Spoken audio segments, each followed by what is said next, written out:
Hello everyone, कैसे हैं आप सभी मेरे प्यारे बच्चों।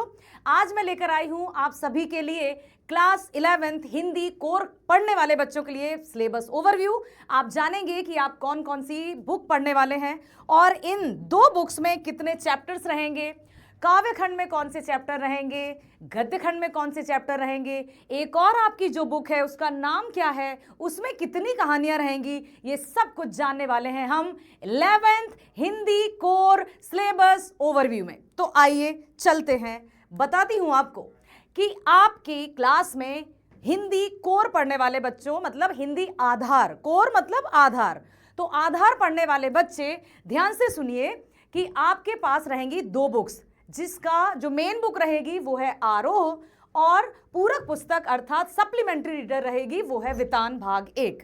ठीक है, आरोह भाग 1 और वितान भाग 1। अब इसमें आपके गद्य खंड भी रहेंगे, काव्य खंड भी रहेंगे। कौन कौन से पाठ हैं जो हमें पढ़ना है, जिनकी कहानियों को, जिनकी कविताओं को हम बड़े रोचक अंदाज में पढ़ने वाले हैं। साथ ही साथ वितान जो पूरक पुस्तिका है उसमें भी बहुत ही इंटरेस्टिंग और जानकारी से भरी हुई कहानियां हैं, इनके बारे में भी हम जानेंगे। तो आइए सबसे पहले हम चलते हैं अपनी आरोह भाग 1 के पाठों पर। तो सबसे पहले हम जानते हैं कि जो आपके इंडेक्स में दिया है गद्य खंड, कौन सा पाठ पहला है, लिखा किसने है, ये ध्यान दीजिए। तो पहला पाठ है हमारा नमक का दारोगा। नाम सुना है, नमक का दारोगा, लिखा किसने है, प्रेमचंद जी ने। प्रेमचंद हिंदी साहित्य के एक अमिट सितारे, जिनको उपन्यासकार, हिंदी कथाकार, साहित्यकार, युग प्रवर्तक आदि नामों से जाना जाता है। हिंदी साहित्य में प्रेमचंद जी का योगदान सराहनीय है। ना केवल भारत में बल्कि संपूर्ण विश्व में प्रेमचंद जी के नाम को, मतलब नाम की जय जयकार होती है। दूसरा है मियां नसीरुद्दीन, लिखा किसने है, कृष्णा सोबती ने। अब इसमें क्या पढ़ने वाले हैं, तो कृष्णा सोबती खुद जाती हैं कहीं मिलने और किसी से मिलने जाती हैं, फिर साक्षात्कार जैसा कुछ लेना चाहती हैं और मियां नसीरुद्दीन अपने ख्यालों में या अपने पुराने तरीकों में खोए रहते हैं। वो कुछ बताने से आनाकानी करते हैं। फिर उसके बाद क्या होता है वही तो हम पढ़ेंगे। तीसरा है अपू के साथ 2.5 साल, लिखा किसने है, सत्यजीत राय। बहुत ही अच्छी ये कहानी है, या यूं कहें कि फिल्म है, जिसमें हम ये देखेंगे कि कब अपू के साथ जो 2.5 साल थे वो किस तरह से उन्होंने व्यतीत किए, क्या बताया है, क्या छोटा सा अपू था। यही तो सस्पेंस है, पढ़ेंगे इसको। उसके बाद हम जाएंगे विदाई संभाषण, जो लिखा है बाल मुकुंद गुप्त जी ने। ठीक है, गलता लोहा शेखर जोशी जी की बहुत ही प्रसिद्ध रचना है, जिसके बारे में हम पढ़ेंगे। इसमें कुछ दोस्तों की कहानी है, वो दोस्त क्या आपस में करते हैं, कैसे उनकी दोस्ती निभाते हैं, और इस पाठ का नाम गलता लोहा क्यों रखा गया, ये सब कुछ हम जानने वाले हैं। फिर पढ़ेंगे हम रजनी, मन्नू भंडारी जी की रचना। 10वीं में भी आपने एक मन्नू भंडारी जी की कहानी पढ़ी थी, एक कहानी यह भी। तो इसी तरह से ये रजनी भी उनकी रचना है, जिसको हम पढ़ेंगे। फिर पढ़ेंगे हम जामुन का पेड़, कृष्णचंद्र। जामुन का पेड़ पर कहानी, यार इसमें क्या दिया होगा।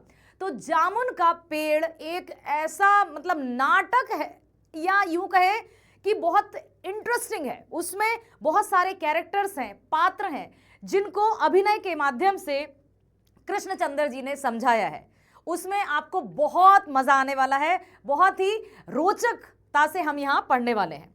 फिर है भारत माता, जो लिखा है भारत के भूतपूर्व प्रथम प्रधानमंत्री पंडित जवाहरलाल नेहरू जी ने।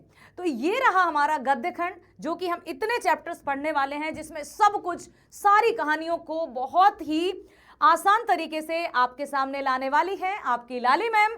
तो आपको परीक्षाओं में किसी भी तरह से सोचने की या विचारने की आवश्यकता नहीं होगी, बस आप एक बार सुन लीजिएगा तो आपको सब कुछ समझ में आ जाएगा। फिर इस पार्ट से या किसी भी पार्ट से कोई भी प्रश्न आ जाएगा, आप उनको आसानी से सॉल्व कर पाएंगे। समझ में आया।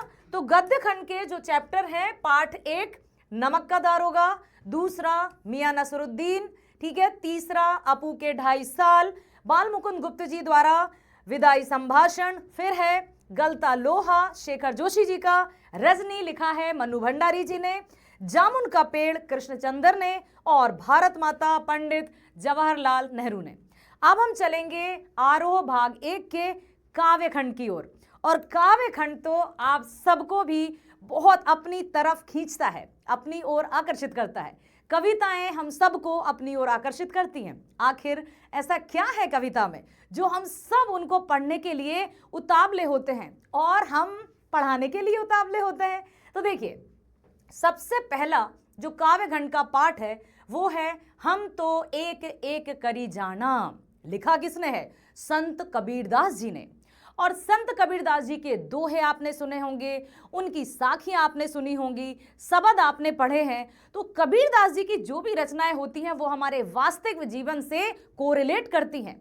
ऐसा नहीं लगता है कि 500-600 वर्ष पूर्व लिखी गई हैं। ऐसा लगता है कि बिल्कुल अभी अभी के जीवन या व्यवहार या जीवन यापन पर आधारित ये रचनाएं हैं। तो हम तो एक एक करी जाना, कबीरदास जी की रचना हम पढ़ेंगे। उसके बाद उसके बाद पढ़ेंगे हम मीराबाई। मीराबाई की रचना मेरे तो गिरधर गोपाल दूसरो न कोई, जाके सिरमोर मुकुट मेरो पति सोई। तो मीराबाई की ये रचना है जो श्री कृष्ण के प्रति अपना अनन्य प्रेम दर्शाती है। इसमें मीराबाई ने प्रार्थना करते हुए यही बताया है कि मैं श्री कृष्ण के प्रति पूर्ण रूप से समर्पित हूं और मेरे तो गिरधर गोपाल दूसरो ना कोई, जाके सिरमोर मुकुट मेरो पति सोई। उसके पीछे एक छोटी सी कहानी है, वो भी मैं बताऊंगी आपको कि क्यों मीराबाई श्री कृष्ण को अपने पति के रूप में चाहती थी। फिर चलेंगे हम तीसरे पार्ट की तरफ जो है घर की याद। ये सच में इतनी अच्छी कविता है कि जब हम पढ़ेंगे ना बेटा तो सच में हम लोग सभी भावुक हो जाएंगे। घर की याद, आखिर क्या लिखा होगा भवानी प्रसाद मिश्र जी ने? कहाँ होंगे? क्या वो कहीं घर से दूर थे?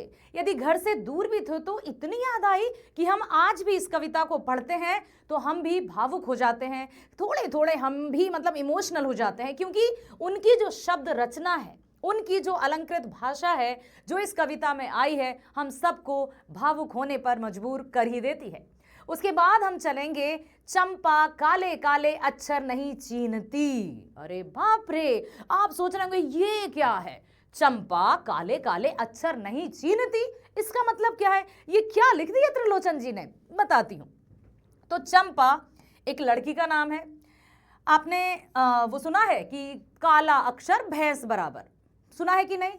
कि जो निरक्षर हैं या जो अनपढ़ हैं उनके सामने यदि किताब खोल कर रख दी जाए तो उन्हें क्या पता इसमें क्या लिखा है? उनके लिए तो काला अक्षर भैंस बराबर। तो यहां पर चंपा काले काले अक्षर, अक्षर मतलब यहां अक्षर ही है, नहीं चीनती। चीनती का अर्थ है पहचानती, ठीक है, पहचानती। तो चीनती क्या है? पहचानती। कहने का तात्पर्य कि इस कविता में कवि ने यही बताया है कि जो अनपढ़ अशिक्षित एक लड़की है उसको नहीं पता कि किताबों में क्या लिखा है, किताबें पढ़ने से क्या प्राप्त होता है, लेकिन फिर भी वो अपने जीवन में अपने रिश्ते नातों को किस तरह से निभाती है।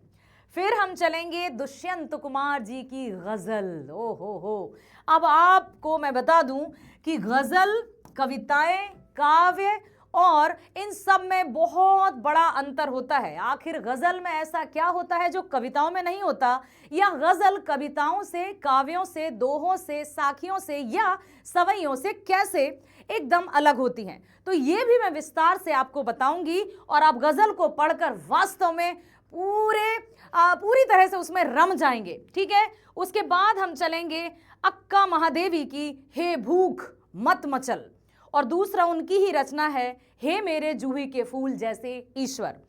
तो अक्का महादेवी ने क्या लिखा है? ये हे भूख मत मचल, क्या भूख पर आधारित ये कविता होगी? क्या पेट की ज्वाला पर ये कविता होगी? क्या आप जानते हैं कि यदि मनुष्य का ये पेट नहीं होता ना, कहते हैं ये पापी पेट नहीं होता तो हम भला क्या कर्म करते। ये पापी पेट जो है ना, हमसे सभी कर्म करवाने के लिए हमें आगे की ओर बढ़ाता है। यदि भूख नहीं होती, भूख की ज्वाला नहीं होती, तो शायद हम सभी हाथ पर हाथ रखे बैठे होते। उसके बाद हम चलेंगे अवतार सिंह पास जी की रचना सबसे खतरनाक। क्या है ये? कौन है सबसे खतरनाक? तो पढ़ेंगे हम। उसके बाद निर्मला पुतुल जी की आओ मिलकर बचाएं। क्या बचाएं? पर्यावरण बचाएं, वृक्षों को कटने से बचाएं, पर्यावरण को दूषित होने से बचाएं और किस तरह से हम अपने वातावरण को, अपने पर्यावरण को, अपनी प्रकृति को, अपनी भारत की भूमि को स्वच्छ रख सकते हैं। ये सब हम जानेंगे निर्मला पुतुल जी की कविता में। ठीक है, तो आपको समझ में आया। फिर हम चलेंगे कुमार गंधर्व की भारतीय गायिकाओं में बेजोड़ लता मंगेशकर पढ़ेंगे हम। ठीक है, उसके साथ ही हम पढ़ेंगे राजस्थान की रजत बूंदें। ये हमारी सप्लीमेंट्री रीडर अर्थात पूरक पुस्तिका जो है वितान, उसमें ये 3 पाठ हैं आपके। ठीक है, अभी हमने किसके पाठों को जाना? आपकी जो मेन पुस्तक है आरोह, उसके गद्य खंड को जाना और काव्य खंड को जाना। गद्य खंड में जो कहानियां हैं उनको हम पढ़ने वाले हैं, काव्य खंड में जो कविताएं, गजल और भी बहुत सारी रचनाएं उनको भी हम पढ़ने वाले हैं। ये हमारी पूरक पुस्तिका है वितान, उसमें है आपके 3 पाठ। पहला पाठ है भारतीय गायिकाओं में बेजोड़ लता मंगेशकर। ठीक है, लिखा है इस चैप्टर को या पाठ को कुमार गंधर्व जी ने। दूसरा है राजस्थान की रजत बूंदें। राजस्थान रेगिस्तान जहां पानी की त्राही त्राही मचती है। इस पाठ में हम देखेंगे कि किस तरह से छोटी छोटी कुआं बड़ा रूप होता है, छोटी छोटी कुइयों को बनाकर उसमें किस तरह से घड़ों में पानी भरा जाता है, स्टोर करके रखा जाता है, तब कहीं जाकर वहां के लोग प्यास बुझाते हैं। हम जानेंगे अनुपम मिश्र जी की ये रचना के बारे में और हमारे देश के कुछ ऐसे क्षेत्र हैं जहां पर पानी के लिए एक एक बूंद के लिए तरसना पड़ता है। उसके बाद बेबी हालदार द्वारा रचित आलो अंधारी पढ़ेंगे। बेबी हालदार का नाम आपने सुना ही होगा, तो उनकी भी ये रचना हम पढ़ने वाले हैं, आलो अंधारी। और फिर भारतीय कलाएं और लेखकों के बारे में भी हम जानेंगे वितान में। तो ये सब हमारी जो 2 पुस्तिकाएं हैं, ये हमारे चैप्टर्स थे, ये हमारे पाठ हैं जो कि हम पढ़ने वाले हैं। और एक हमारी बुक है अभिव्यक्ति और माध्यम। अब आप सोच जरूर रहे होंगे कि अब अंतराल और एक और बुक। जी हाँ, ये बड़ी इंटरेस्टिंग बुक है क्योंकि इसमें आपके हमारे सबके दैनिक जीवन से संबंधित बहुत सारे टॉपिक्स हम पढ़ने वाले हैं, जिसका नाम है अभिव्यक्ति और माध्यम। बिल्कुल, आप क्लास 11th और क्लास 12th में यही बुक पढ़ने वाले हैं। और साथ ही साथ एक और बड़ी खुशखबरी है कि चाहे तो आप कोर पढ़ते हो, ठीक है, 11th या 12th में आप हिंदी कोर या आधार पढ़ते हो, या फिर 11th में आगे जाकर आप 12th करेंगे, या फिर आप 11th में इलेक्टिव या ऐच्छिक पढ़ते हो, फिर भी आपको यही बुक पढ़ना है। इस बुक से ही आपके परीक्षाओं में पूछे जाएंगे प्रश्न। तो कौन कौन से ऐसे टॉपिक्स हैं देखिए। सबसे पहले यदि हम बात करें, ध्यान से देखना बेटा, यहां सब कुछ लिखा है कि कौन से टॉपिक्स किसके लिए हैं, तो आपको तो पता है ना। यहां पर मैं आप दोनों के लिए बता रही हूं, चाहे आप आधार पढ़ते हो या आप ऐच्छिक पढ़ते हो, ये मेरे लिए 2 चीजें हैं ना। लेकिन आप तो ऐच्छिक पढ़ रहे होंगे या फिर आधार पढ़ रहे होंगे, तो आपके दिमाग में या दिल में किसी भी तरह का कोई कंफ्यूजन नहीं होना चाहिए। सबसे पहले यदि हम देखें जनसंचार माध्यम और लेखन, तो इसमें इकाई 1 में है 2 चैप्टर्स। कौन कौन सा? एक है जनसंचार माध्यम जो कि रहेगा आधार और ऐच्छिक, मतलब कोर और इलेक्टिव दोनों के लिए। दूसरा हमारा चैप्टर है पत्रकारिता के विविध आयाम। जी हाँ, ये भी आपका आधार और ऐच्छिक दोनों के लिए होगा। ठीक है, तो आप चाहे कोर पढ़ते हो या आप इलेक्टिव पढ़ते हो, आपको ये टॉपिक्स तो पढ़ने ही हैं, इकाई 1 के पहला और दूसरा। यदि हम बात करें इकाई 2 की, तो तीसरा और चौथा जो चैप्टर है जिसमें डायरी लिखने की कला है और कथा पटकथा है, तो ये भी आप दोनों को पढ़ना है। आप चाहे तो आधार या इसको कोर कहते हैं, चाहे तो आप ऐच्छिक जिसको इलेक्टिव कहते हैं, जो भी आप पढ़ते हैं आप दोनों के लिए ये पढ़ना है। कथा और पटकथा भी आधार और ऐच्छिक दोनों के लिए। ठीक है, अब किसी तरह का कोई कंफ्यूजन नहीं होगा, लेकिन मजा जरूर आएगा। डायरी लिखने की कला, बहुत से बच्चे अभी भी डायरी लिखते हैं। मुझे बताना कि आप में से कौन कौन डायरी लिखते हैं, जिसको डेली डायरी को क्या कहते हैं? दैनंदिनी, मतलब दिन प्रतिदिन हम कुछ कुछ खास बातों को उसमें शामिल करते हैं और वो हमारी बहुत अच्छी फ्रेंड भी बन जाती है, क्योंकि जो बात हम किसी दूसरे से नहीं कह सकते हैं वो हम अपनी डायरी के साथ साझा करते हैं। अच्छी बुरी खट्टी मीठी सारी बातें हम डायरी में लिखते हैं। तो डायरी लिखने की कला या आर्ट ऑफ डायरी लेखन, इसमें हम पढ़ेंगे कथा और पटकथा। अब कथा और पटकथा में क्या अंतर होगा? कथा मतलब कहानी, पटकथा मतलब पर्दे पर आने वाली कहानी, तो ये भी हम पढ़ेंगे। उसके बाद यदि हम चलें इकाई 3 की तरफ, ठीक है, इकाई 1 और इकाई 2 कोर और इलेक्टिव दोनों के लिए है। इकाई 3 की यदि हम बात करें तो कार्यालय लेखन और प्रक्रिया, ये भी आपके आधार और ऐच्छिक के लिए है। स्ववृत्त लेखन, बायोडाटा, ठीक है, लेखन और रोजगार संबंधी आवेदन पत्र, ये भी आपका आधार और ऐच्छिक पाठ्यक्रम के लिए है। और साथ ही साथ चैप्टर नंबर 7 कोश 1 परिचय आधार पाठ्यक्रम के लिए है। तो इतना ध्यान रखें कि आपका अभिव्यक्ति और माध्यम में टोटल कितने पार्ट हैं, कितने चैप्टर्स हैं? देखो देखें हम कि टोटल है हमारे 7 चैप्टर्स, ठीक है। 7 चैप्टर्स में से 1 2 3 4 5 6 चैप्टर्स आप दोनों कोर्स वालों को पढ़ना है। सिर्फ 7वां जो पार्ट है वही आपको आधार वालों को पढ़ना है। समझ में आया?